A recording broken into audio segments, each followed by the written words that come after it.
On vous a toujours dit que la vérité était la meilleure arme. Pause. Et si je vous disais que la plus puissante des armes n'est jamais prononcée? Silence. Aujourd'hui, vous allez découvrir 13 lois que les plus grands stratèges utilisent pour que vous fassiez ce qu'ils veulent sans même le savoir. Pause. Si vous sentez déjà les cordes se tendre, restez avec moi. Pause. Je suis l'architecte des volontés, celui qui façonne les ombres ou danse les désirs. Avant d'entrer dans le vif du sujet, un avertissement, ces principes sont des lames. Ils blessent autant le porteur que la cible. Utilisez-les avec précaution, sinon le couteau tournera contre vous. Pause. À la fin de cette vidéo, vous ne serez plus la marionnette. Vous serez le marionnettiste. Vous tiendrez les ficelles, vous choisirez les nœuds, vous dessinerez le scénario. Machiavel, Greene, Cialdini. Ils ont tous compris que le contrôle ne s'impose pas, il se suggère. Pause. Passons aux premières pierres de ce palais de l'influence. Pause. Si cela vous ouvre les yeux, abonnez-vous maintenant et laissez la cloche sonner pour ne rien manquer. Première loi, l'illusion du choix, le désir primordial de l'ego humain et l'autonomie. Dès que l'on sent la contrainte, le mur se dresse. Un simple « veux-tu le faire maintenant ou dans 5 minutes ?» donne l'impression d'un choix, alors que la porte que vous avez ouverte mène exactement où vous le vouliez. Un enfant qui se voit offrir 2 portes. L'une mène à la chambre, l'autre à la cuisine. Il choisit la porte de la chambre, pensant gagner, alors qu'il marche droit vers le sommeil que vous avez programmé. Les adultes ne sont que des enfants avec un vocabulaire plus riche et des défenses plus solides. En négociation, ne dites jamais « c'est le deal ». Dites plutôt « nous pouvons conclure aujourd'hui et verrouiller le prix » ou attendre le prochain trimestre quand les taux monteront. Vous retirez la pression, vous remettez la couronne de décision sur leur tête. Leur fierté se calme, ils prennent le chemin de moindre résistance, qui n'est autre que le chemin que vous avez pavé. Vous n'êtes pas le dictateur, vous êtes l'architecte du paysage. Pause. Deuxième loi, le fruit défendu. Rien n'attire plus qu'un non affiché sur un panneau. La théorie de la réactance montre que lorsque notre liberté est menacée, un état viscéral d'excitation surgit pour la récupérer.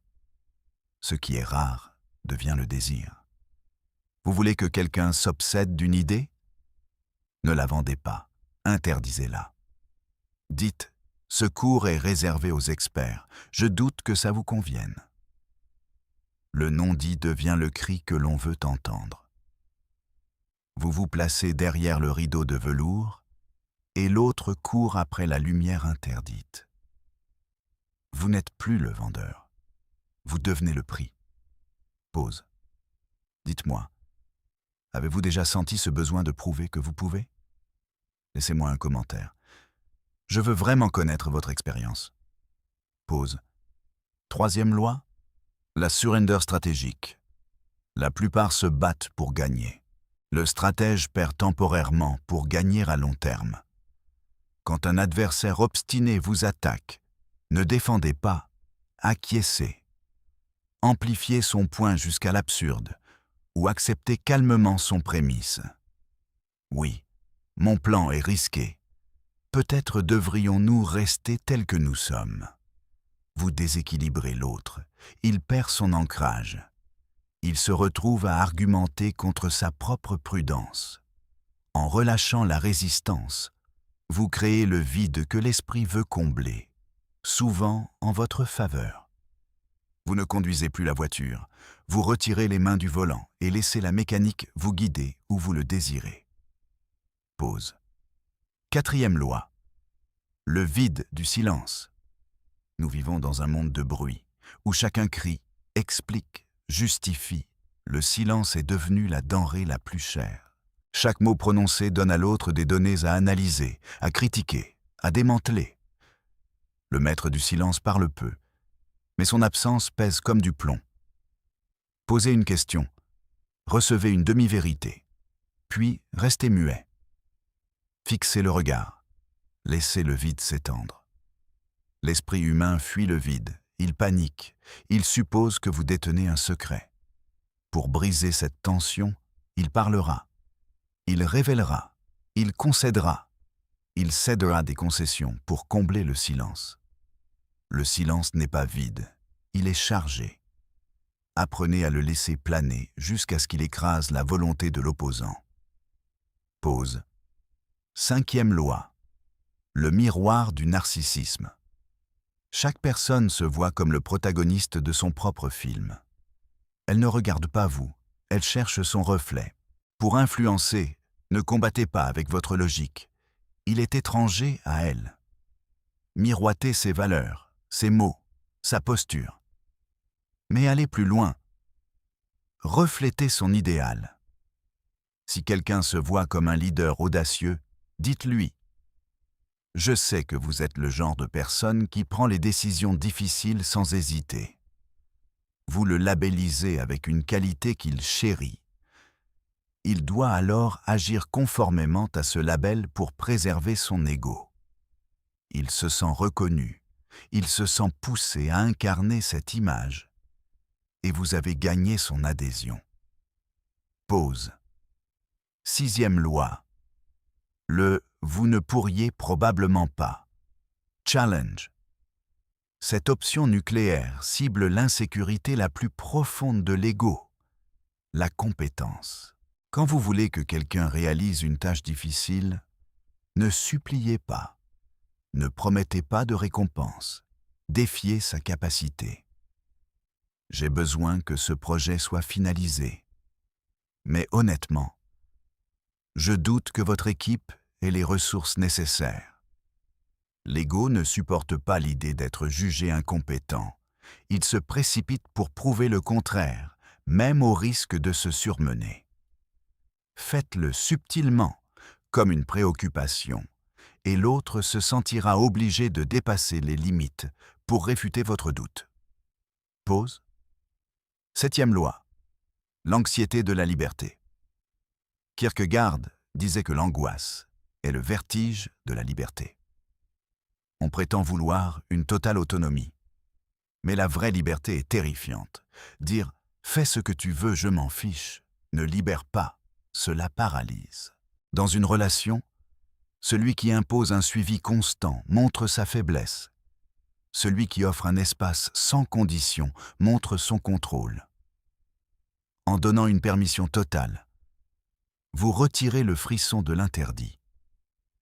Et l'autre, sentant votre indifférence, s'accroche à vous par peur de perdre ce qui n'est plus contraint.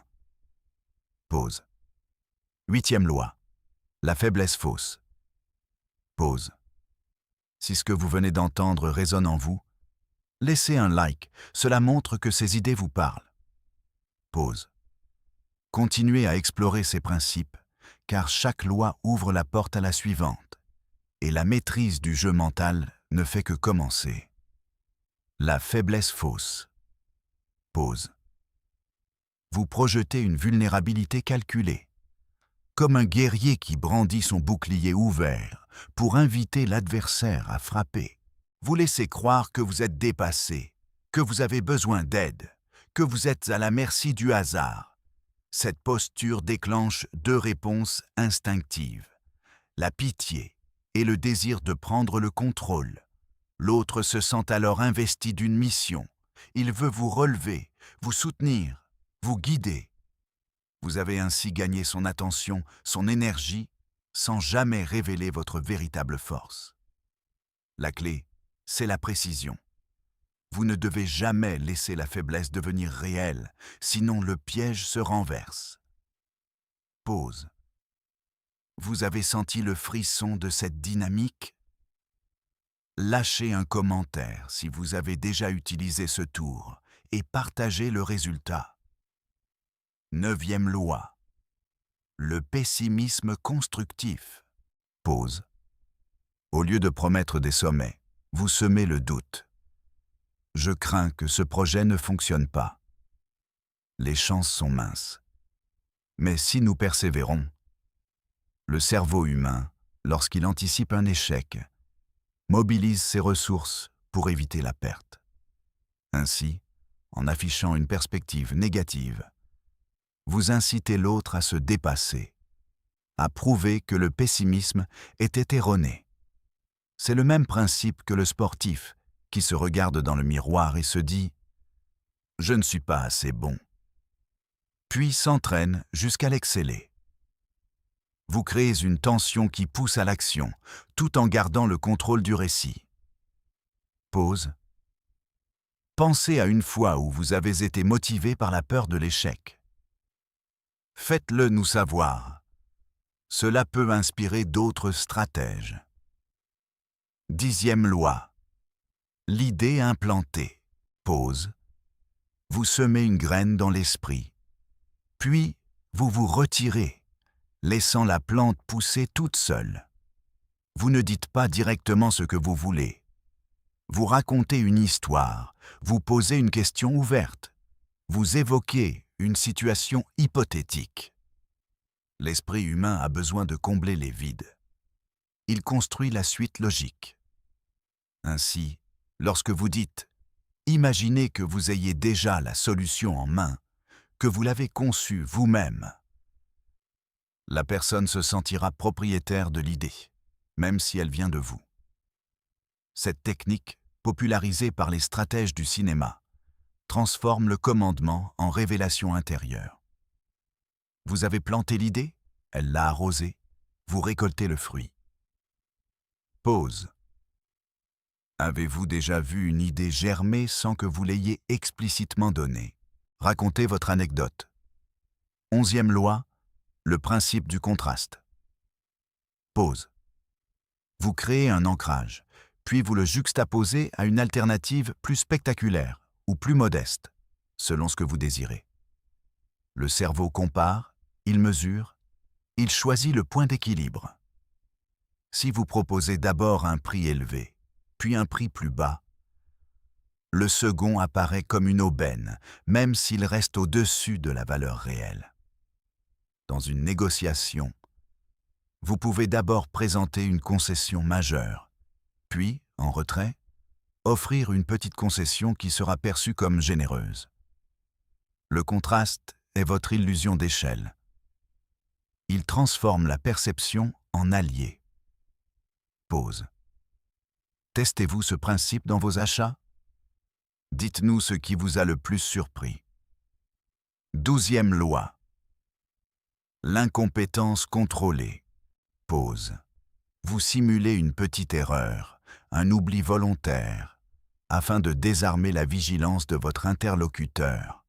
En montrant une faiblesse mesurée, vous invitez l'autre à combler le vide, à prendre les rênes, à se sentir indispensable. Cette dynamique crée un lien de dépendance subtil. L'autre se sent utile.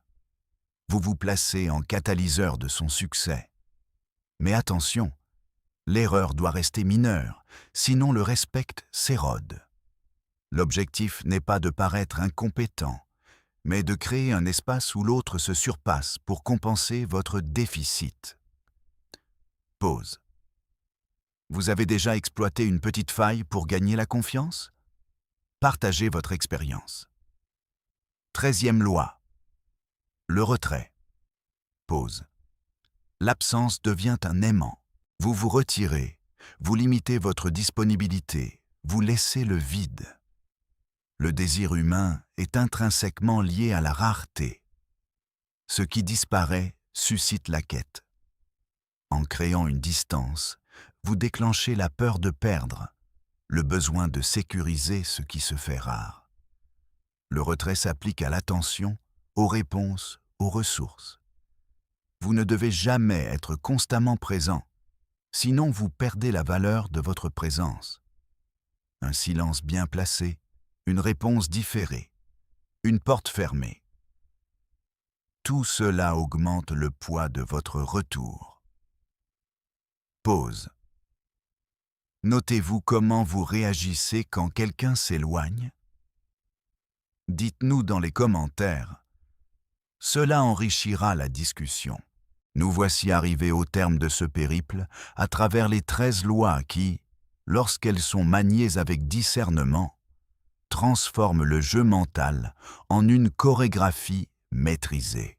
Vous avez vu comment l'illusion du choix ouvre la porte du consentement, comment le fruit interdit attise le désir, comment la reddition stratégique désarme l'opposition, comment le silence devient une arme plus tranchante que le cri, comment le miroir du narcissisme reflète l'ego pour le guider, comment le défi « vous ne pourriez probablement pas » déclenche la surperformance, comment l'anxiété de la liberté crée un besoin de repère, comment la faiblesse factice attire l'aide, comment le pessimisme constructif alimente la motivation, comment l'idée implantée se fait croire propre, comment le contraste façonne la perception, comment l'incompétence contrôlée suscite la dépendance, et enfin, comment le retrait rend chaque présence précieuse.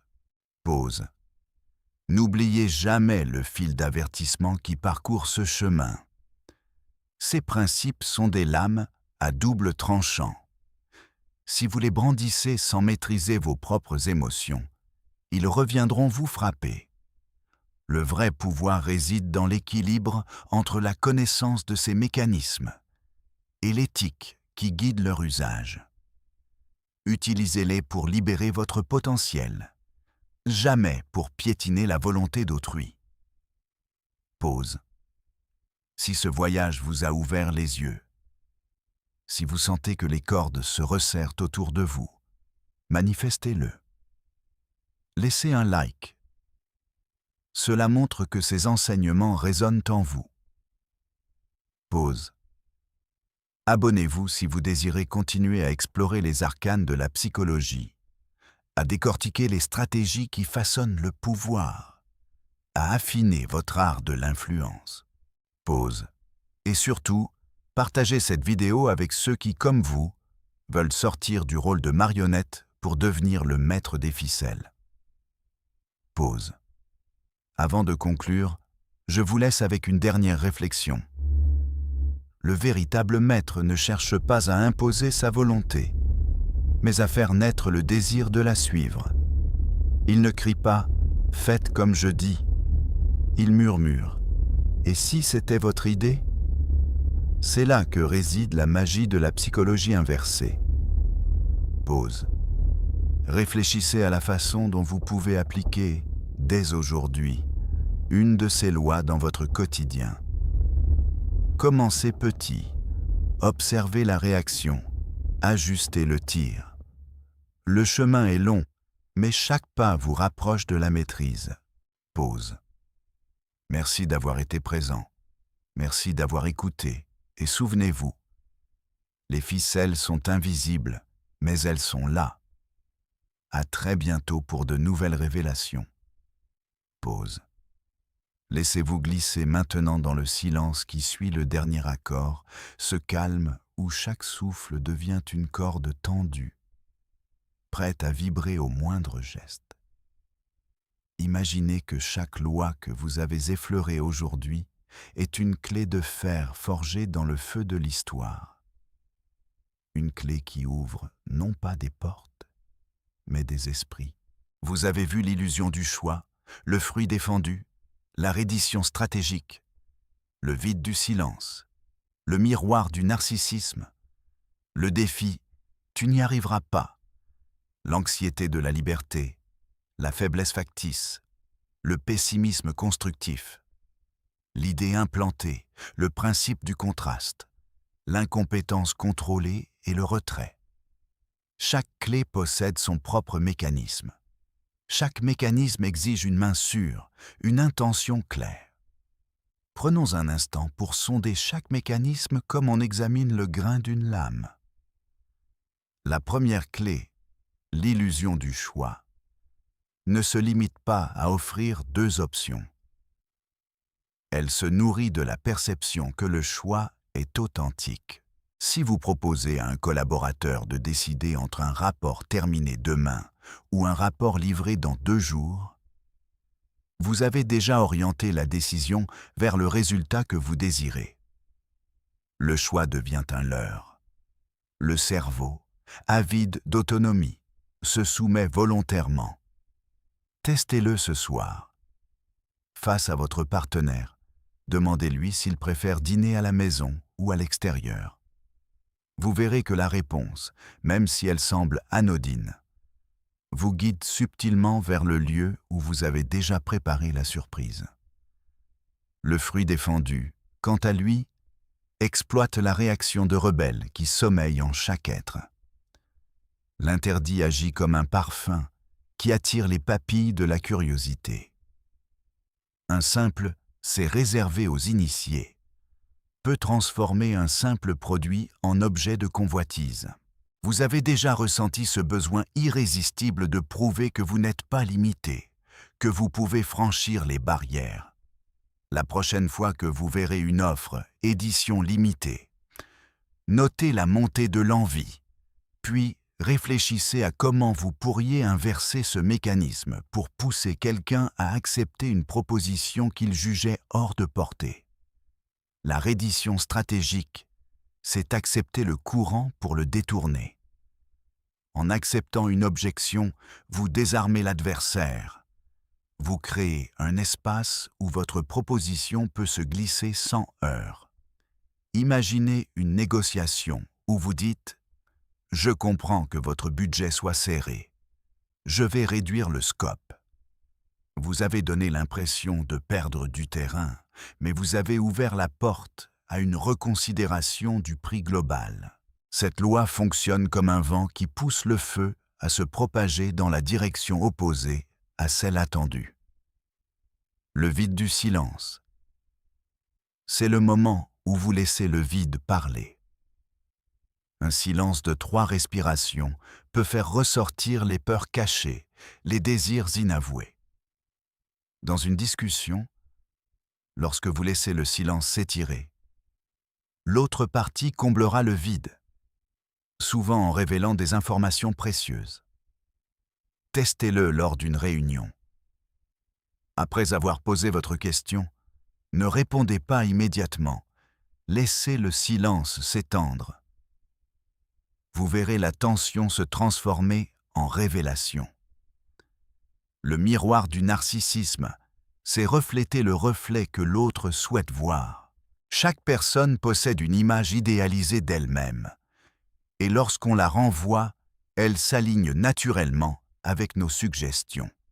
Si vous louez la créativité d'un collègue en soulignant comment il pense en dehors des cadres, vous activez son besoin de validation et l'incitez à proposer des idées audacieuses qui serviront votre objectif. Ce miroir devient un aimant qui attire les actions vers vous. Le défi « tu n'y arriveras pas », c'est jouer sur l'ego, le pousser à prouver sa valeur. En lançant un challenge, vous déclenchez la réaction de surpassement. Un manager qui dit à son équipe « Je doute que vous puissiez livrer avant la fin du mois » déclenchera souvent une mobilisation collective pour prouver le contraire. Cette loi doit être maniée avec précaution, car un ego blessé peut se replier. Le ton doit rester provocateur, mais bienveillant, comme un entraîneur qui pousse son athlète à dépasser ses limites. L'anxiété de la liberté, c'est la peur qui naît quand tout semble possible. Quand on donne trop d'options, le cerveau se bloque, l'indécision s'installe. En restreignant subtilement le champ des possibles, vous créez un sentiment de direction. Par exemple, proposez à un client « Choisissons ensemble la version standard, c'est la plus fiable », réduit la surcharge cognitive et facilite l'adhésion. Cette loi montre que la liberté absolue peut être un piège. La faiblesse factice, c'est feindre la vulnérabilité pour inciter l'autre à offrir son aide. Un leader qui avoue une lacune technique déclenche souvent le désir de l'équipe de combler ce manque, renforçant ainsi la cohésion et la loyauté. Cette stratégie fonctionne comme un filet qui attire les oiseaux vers le sol. Mais attention, la fausse faiblesse doit rester crédible. Sinon, elle se retourne contre vous. Le pessimisme constructif, c'est semer le doute pour créer une motivation à prouver le contraire. En exprimant une petite réserve, je crains que ce plan ne tienne pas sur le long terme. Vous poussez les acteurs à renforcer l'idée, à fournir des preuves supplémentaires. Le doute devient un moteur, non un frein. Utilisez-le pour stimuler l'effort, jamais pour décourager. L'idée implantée, c'est faire germer un concept dans l'esprit de l'autre comme s'il était le sien. Vous pouvez glisser une phrase dans une conversation, puis laisser le sujet prendre son cours. L'autre finira par croire que l'idée lui appartient. C'est le principe du « je te l'ai dit, maintenant c'est à toi ». Cette technique subtile nécessite un timing parfait, comme une graine déposée dans le sol fertile d'une discussion. Le principe du contraste, c'est présenter deux extrêmes pour que le point intermédiaire paraisse raisonnable. En montrant d'abord une offre extravagante, puis une offre plus modeste, vous créez un ancrage qui rend la seconde option attrayante. Cette loi est le cœur des négociations, le jeu des repères qui guide la perception de la valeur. L'incompétence contrôlée, c'est feindre l'erreur pour inciter l'autre à intervenir, à corriger, à prendre le contrôle. Un chef qui laisse volontairement un détail incomplet verra son équipe se mobiliser pour combler le vide, renforçant ainsi leur engagement. Cette tactique crée une dépendance subtile, un lien de responsabilité partagé. Enfin, le retrait, c'est la disparition volontaire qui rend chaque présence précieuse. Quand vous vous éloignez, vous créez un vide que les autres cherchent à combler. L'absence amplifie la valeur perçue, comme le silence après un crescendo musical. Utilisez-le pour faire monter la tension, puis réapparaître au moment opportun, offrant ainsi votre contribution comme un cadeau rare. Chaque loi, chaque outil, chaque fil que vous tissez doit être manié avec conscience. Vous avez maintenant le pouvoir de voir les cordes, de sentir leur tension, de les guider. Mais rappelez-vous, le maître qui se perd dans ses propres ficelles devient lui-même une marionnette. La vraie grandeur réside dans la maîtrise de soi, dans la capacité à rester centré même quand les vents de l'influence soufflent fort. À ce stade, je vous invite à prendre une respiration profonde, à laisser les idées se déposer, à sentir le poids de chaque principe dans votre esprit. Partagez dans les commentaires la loi qui résonne le plus avec votre vécu, celle qui vous a déjà surpris ou celle que vous comptez tester dès demain. Votre expérience enrichit la communauté. Chaque témoignage devient une nouvelle corde qui renforce le filet que nous tissons tous ensemble. Si vous avez senti le frisson de la découverte, laissez un pouce vers le haut. Non pas parce que vous voulez être vu, mais parce que ce geste confirme que le message a trouvé écho en vous. Si vous sentez que le chemin que nous parcourons mérite d'être suivi, abonnez-vous, pas par obligation, mais parce que vous choisissez de continuer à explorer les arcanes de la psychologie, à aiguiser votre stratégie, à affiner votre influence. Chaque nouvelle vidéo sera une escale supplémentaire dans ce voyage sans fin, où chaque révélation ouvre une porte vers une compréhension plus profonde de l'humanité. Avant de vous laisser, rappelez-vous la dernière leçon du maître. Le pouvoir véritable n'est pas de contraindre, mais d'inspirer. Il ne s'agit pas de forcer la main, mais de rendre l'autre désireux de tendre la sienne. Ainsi, la prochaine fois que vous vous trouverez face à une situation où vous devez obtenir quelque chose, pensez à la façon dont vous pourriez murmurer « Et si c'était votre idée ?» Laissez la suggestion se glisser. Laissez le désir naître naturellement. Et vous verrez les résultats arriver sans résistance. Commencez dès aujourd'hui. Choisissez une loi. Appliquez-la discrètement. Observez la réaction. Ajustez votre approche. Le chemin est long. Chaque pas compte. Chaque petit succès renforce votre confiance. Vous n'êtes plus le simple spectateur. Vous êtes l'acteur qui tire les ficelles, l'artisan qui sculpte la réalité. Merci d'avoir partagé ce moment. Merci d'avoir ouvert votre esprit à ces enseignements. Gardez en tête que les ficelles sont invisibles, mais elles sont là, prêtes à être saisies. À très bientôt, dans une nouvelle exploration où nous découvrirons d'autres secrets, d'autres stratégies, d'autres façons de transformer la volonté en pouvoir conscient. À bientôt, maître des ficelles.